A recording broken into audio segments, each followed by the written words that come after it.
When Tom Brady's father realized his son wouldn't be returning, he tells the marriage of Russell Wilson and Sean Payton, the coach openings with the Colts and Cardinals, and much more are all included in this week's 10 takeaways. The way Tom Brady was leaning over the past few weeks was very obvious to those who knew him best. To set up, Tom Sr., his father, told me about a June 2017 incident. Tom Jr. attended the celebrations in the Hamptons with the rest of the extended family in honor of a graduation that took place during a week without games for the NFL. During the journey, early one morning, Tom Sr. and his wife, Galen, got up and, at about 7:30 a.m., with it pouring rain outside, they grabbed their coats and their umbrellas and went out to get coffee. Tom Sr. recounts, and he was outside, wearing a helmet and shoulder pads, going around, throwing the ball. "What in the world are you doing?" I asked. "We sometimes have to play in the rain," he continued. "It's the middle of frickin' June. I'm thinking, why don't you join us for some coffee with us?" Brady was working hard in the rain in Vacationland in the middle of June, less than 2 months from his 45th birthday, with 7 Super Bowl rings under his belt and all the important all-time passing records as his. "I simply believe that he discovered a zest for life that very few others will ever find in their lives," Tom Sr. says. No matter what they do. That's why Tom Jr. didn't immediately start working out for the 2023 season the day after the 2018 season finished, as he had done every year before, as Brady's dad did in the weeks following the Buccaneers' elimination from the NFC playoffs. The following day, the day after that, and finally last Tuesday, before Brady told the world it didn't happen, Brady then validated his dad's thoughts. At age 45, he had officially retired from football. And now that this really is, finally,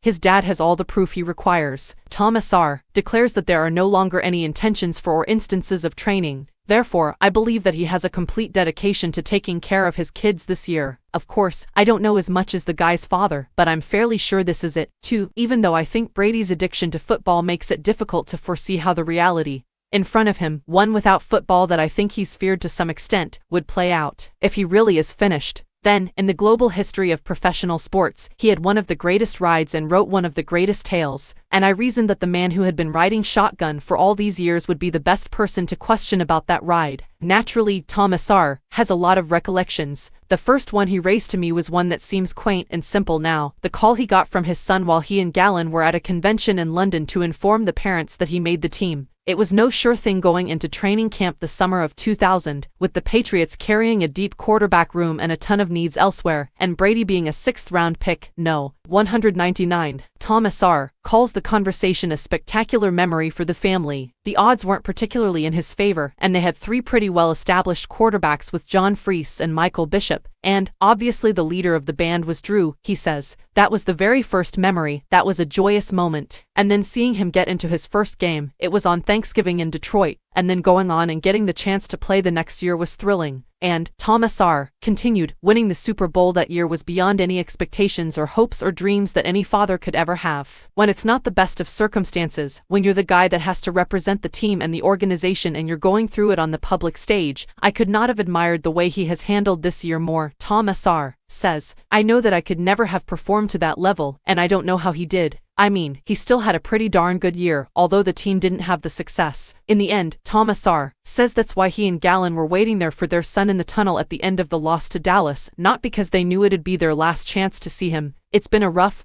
6 months, he says, and we were simply there to give him support.